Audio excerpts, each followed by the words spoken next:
Guys, welcome back to my channel. It's Andra.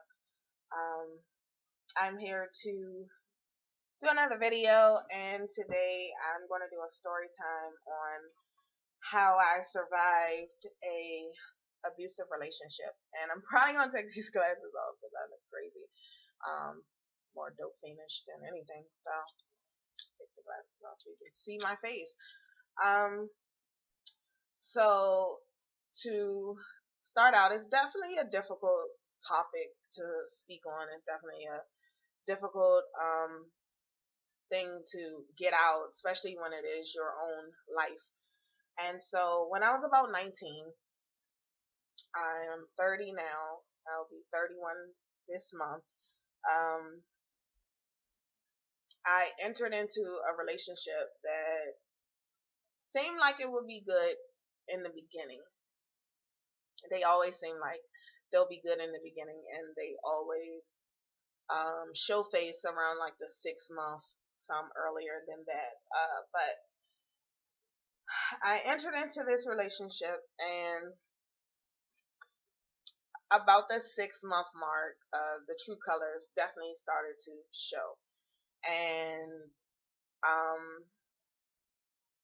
I remember the first hit. It was because I threw a shoe playing at their knee, and the reaction was to leap up and hit me, and that threw me like for a loop, and everything inside of me was saying, get the hell away from this person right now. But anybody that's ever been in a abusive relationship know that 9 times out of 10 you're dating a Sour Patch Kid, which will, cut your hair off and then come give you a hug. And that's basically what the situation was. It was just like, oh, that'll never happen again. I'm sorry. Whoop, whoopie whoop. And then, it doesn't happen for a while. And then that's when you become infatuated. The infatuation turns into that thing we love to call love. And at that point, I call people that are abusive predators. I don't care how you feel about that or whatever, but I feel like they're predators, and they choose their prey very carefully, in my opinion. So a couple of months down the line, I'm infatuated, I'm in this relationship, and then the abuse just starts again. For whatever reason, small arguments turn into big situations that turn into, seriously, this is what we're doing. And it became a lot. You're fighting every day, and then you get tired of fighting. And I know for me, I was just like, well, what is it about me that makes you want to put your hands on me? Because it was a first time experience, and I was that girl that always said, oh, I'll never be with somebody that'll put their hands on me. And I had family members and I had friends that were in abusive relationships, and I would always just be like, well, why won't you leave? Like, what's holding you there? Like, what is it about a fist to your face, a slap, a somebody spitting on you, kicking you? What is it about that you enjoy? And I definitely had to eat my words. And it wasn't so much like, oh, it's something that you enjoy. It definitely was something like, well, how the hell do I get away from this? And who is going to tell me how to get away from this? It wasn't something that you're prepared for. I mean, some people are. You grow up in abusive households, you see your mom getting beat on, or your dad, and or your parents beat on you, and that's how you think of love. That wasn't my life. That's not how I thought of what love was. And so I definitely was being thrown for a loop, and it it just became extremely difficult. I was working, and I worked a night shift, and I would come home to a war zone, and your home is supposed to be your sanctuary. And like most abusive situations, you're dating somebody that doesn't have anything going for them. You're the breadwinner. You're taking care of them. They eat, sleep and shit off of you. And that's basically what the same situation was. And I'm a Pisces, and it takes a lot, like a lot, for you to really push us completely away. And dealing with this Sour Patch Kid, it was a pull and tug the whole entire time. And I have like two major circumstances in this relationship that really, like, really made it so that I'm making this video today. So the first one was my 21st birthday. Um it was like the day before, and we had decided to go stay at a friend's house. It was closer to the transit station or what have you, and I had all these bags with me because the next day um my mom was taking me to Vegas for the first time for my birthday. And I'm a very private person, so a lot of the abuse that was going on, no one really knew about. I didn't share it. Of course, some people knew because you have friends, and especially when you meet people through these friends. So, we ended up having a fight on the corner, traffic in every direction, because I wanted to go home to my own bed and sleep. That was a major problem for some odd reason. And I really couldn't understand why. And so, as we're fighting on the corner, what made it so bad was I had all of these bags, and I'm trying to take everything off and make it so that I can fight back, because I'm just not going to let you put your hands on me. It's definitely going to be a situation. So, as we're fighting, or I'm trying to fight myself free of all these bags so I can defend myself properly, I am getting the worst of the fight because my hands aren't free.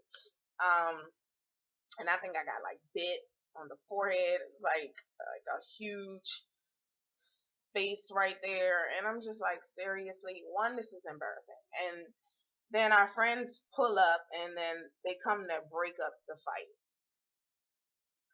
That makes it even more embarrassing because now you're standing here on the sidewalk with all your bags surrounding you, and I don't bruise, I knot up. So now my face is swollen. And if you've ever seen an episode of Martin where he was fighting that boxer, and at the end, like, his face was just horrible, like, that's what I look like. And it was too much. And for, rightfully so, my friends were like scared for my safety. But to me, this was life. To me, this happened often. To me, this was something that I did not know how to escape, and this is something that I slept beside every night, and this is something that became normal. So they thought that it would be a great idea to have me sleep in between them and like banish the other to like the basement or what have you. One of the most embarrassing moments of my life. Um, because it's just like, why? Like, why am I going through this? Why is my life this way?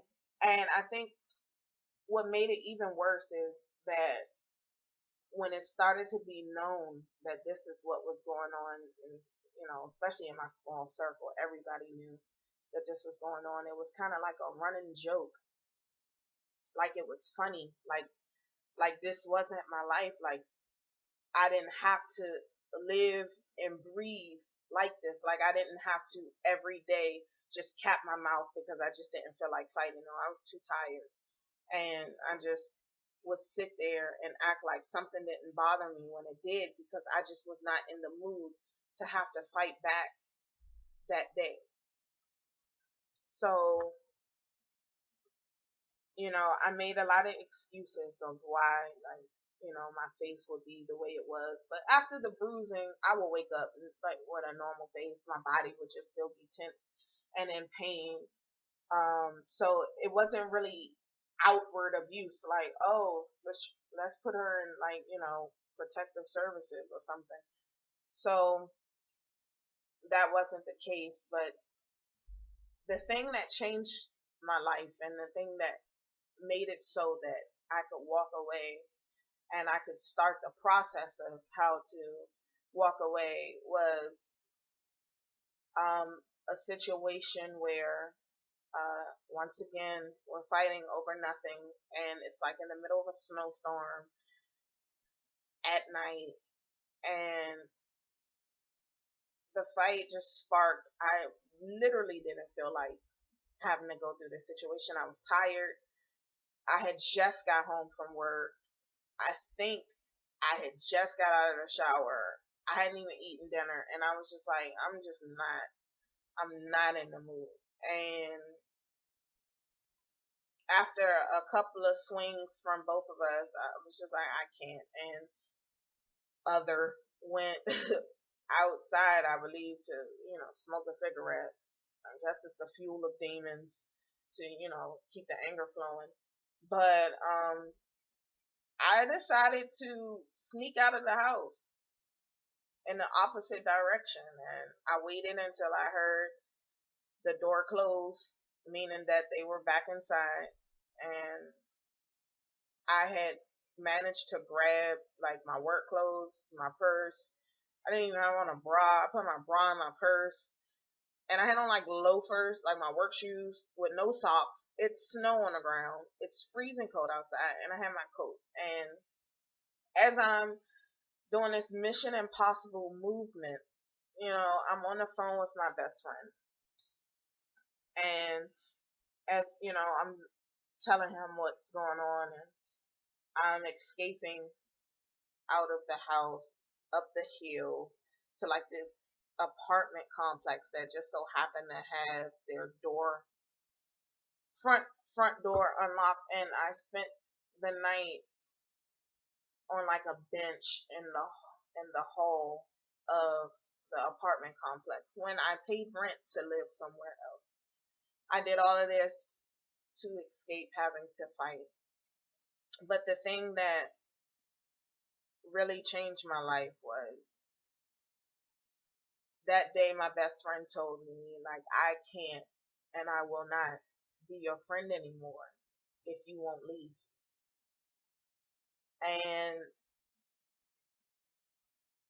in the middle of everything that was going on, like, I'm really trying not to cry right now, even though this has been years ago. Like, this still really weighs heavy on me. But just hearing those words, like, basically it was saying you're on your own. Like, I can't live through this anymore. We didn't even live in the same state anymore, but that was my saving grace. That was my no judgment zone friend. I could tell anything to. I still can tell anything to. And I don't know if he knows just how much telling me that he could no longer be my friend because he wasn't going to sit around and watch me die meant to me, because that was the fire that I needed to find a way, any way that I could, to leave. I blame myself the whole entire time because I had just broken somebody's heart, and then I entered into this relationship, and I was thinking, well, maybe if I was just a little bit more patient, none of this would have happened. So I was thinking, oh, this is karma happening, and you definitely deserve it. And is not the case. Nobody deserves to have to go through that. Nobody deserves to have someone put their hands on them for what? You know, it's just too much. So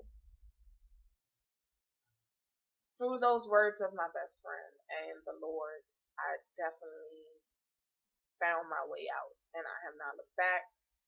And I am grateful that I lived through it, you know, especially with all the alcohol abuse and the drugs that I consumed to deal on a day-to-day basis.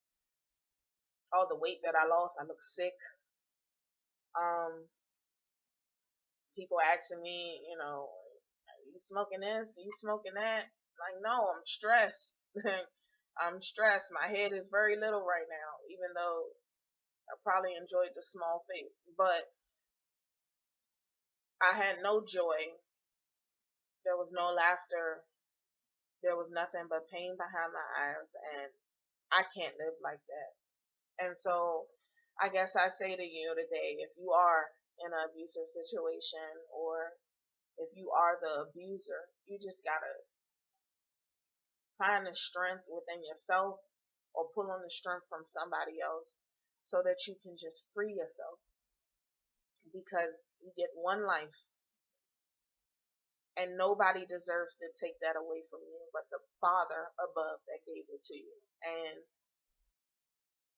if I know now, if I knew then what I know now, I definitely would have left the first time. Don't make excuses for people after the first hit. Just go. I regret that every day that I think about the situation. Like, after you hit me the first time, what am I still here for? You don't deserve me, and you're showing me that. So if someone is showing you that you're not worth anything to them, let them know that you agree with that and leave, because you don't want to be the person that's laying on the slab waiting for someone that really loves you to come and identify your body because someone that doesn't care about you at all decided to take your life. So this is my story time, and I am definitely in a better place.